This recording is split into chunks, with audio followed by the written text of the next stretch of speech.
Kinilabutan ng buong Gilas fans na makita ang unang confirmation. Kai Sotto is back with Gilas Pilipinas. Hindi ito haka-haka, hindi rin training clips abroad. Mismo sa Gilas Monday practice sa tabi ng court kasama sina AJ Edu at Justin Brownlee, naroon si Kai. Bagamat naka-plain clothes lang siya at hindi pa sumasabak sa full drills, sapat na ang presensya niya para magdala ng matinding hype at pag-asa.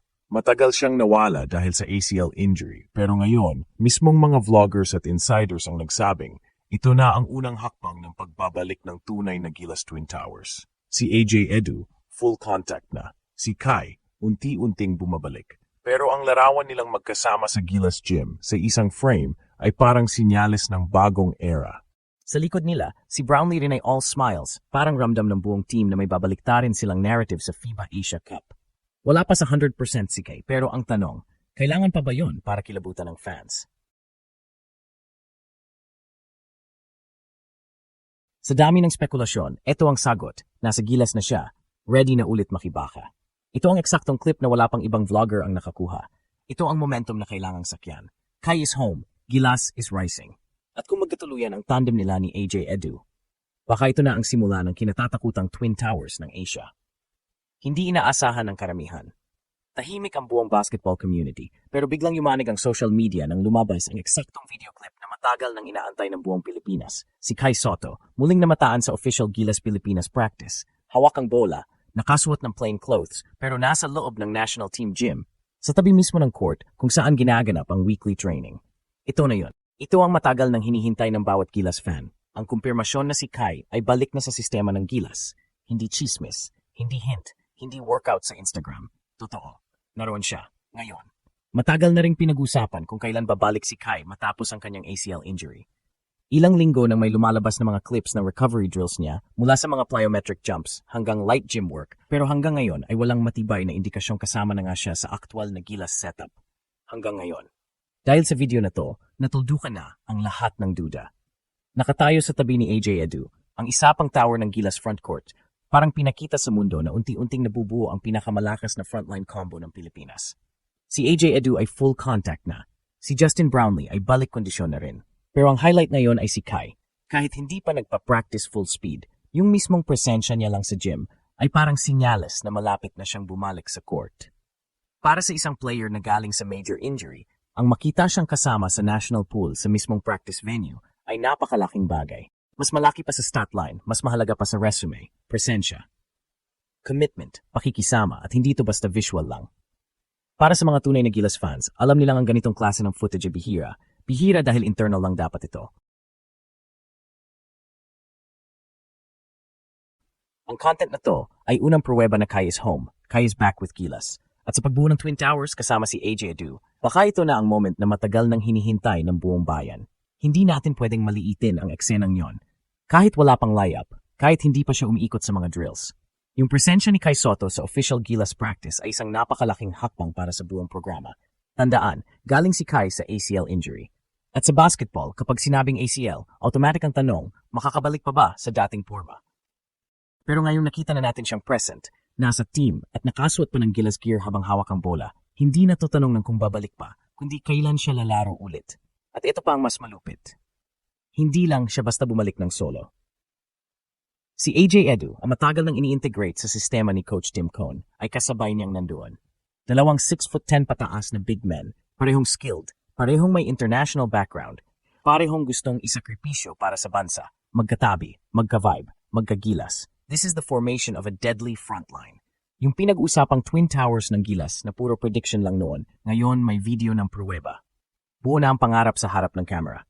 Bakit ito big deal? Simple lang. Dahil sa FIBA Asia Cup ngayong taon, New Zealand at Australia pa rin ang pinakamalaking hadlang sa kampanya ng Pilipinas.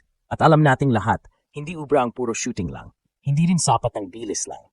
Kailangan ng pangharang sa rim, kailangan ng rebound kings, kailangan ng intimidation. At kung may AJ Edu ka na healthy, tapos isasabay mo pa si Kai Sotto na unti-unti nang gumagalaw, ibang usapan na yan. Hindi na ito Gilas pang quarters lang. Pwede na tayong mangarap ng championship. Pero ito ang mas matindi, yung commitment ni Kai Sotto. Pwede siyang tumutok sa rehab, pwede siyang manatili sa US o Japan, pwede rin siyang umiwas sa pressure. Pero hindi, pinili pa rin niyang humarap. Kahit hindi pa 100%, nagpakita siya sa Gilas. Ibig sabihin, may plano siya. Ibig sabihin, kasama pa rin siya sa plano ng coaches. At higit sa lahat, gusto pa rin niyang lumaban para sa bayan. May mga tanong pa rin, oo.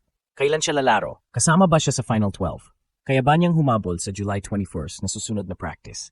Pero sa totoo lang, ang pinaka-importanting sagot ay ito.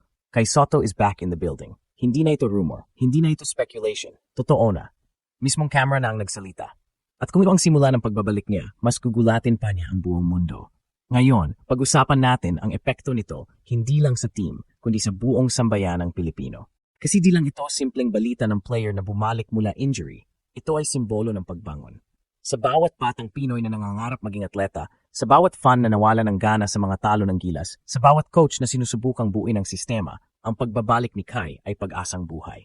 Sinasabi nito, kahit gaano ka pa kabigat ang pinagdaanan mo, basta para sa bayan, pwede kang bumangon at lumaban ulit. Mas lalo na't hindi lang siya basta bumalik para sa sarili niya. Nandito siya para makipagbuo ng bagong Gilas. A Gilas that's built on structure, sacrifice, at system play. Tandaan natin, hindi ito yung Gilas ng one-man show. Ito ang Gilas ng triangle offense ni Coach Tim Cone. Gilas ng ball movement, timing, at rotation. Sa ganitong sistema, hindi sapat ang talent lang. Kailangan ng players na willing sumunod, willing maghintay, at willing magsakripisyo. At kung si Kai isang global talent ay kaya mag-adjust, walang excuse ang iba. Kasama pa si AJ Edu sa proseso. Kung tutuusin, si AJ ang ultimate team player. Walang reklamo, todo effort, depensa muna bago opensa. Imagine mo silang dalawa sa court, AJ sa ilalim, Kai sa weak side help, tapos may guards ka mabilis at shooter sa labas. That's not just Gilas basketball. That's international basketball done right. Yan ang formula na ginamit ng mga top 10 FIBA teams. Multiple bigs na versatile, may height pero kayang mag-switch. Pero ito ang pinakamasakit, walang kasiguraduhan pa rin.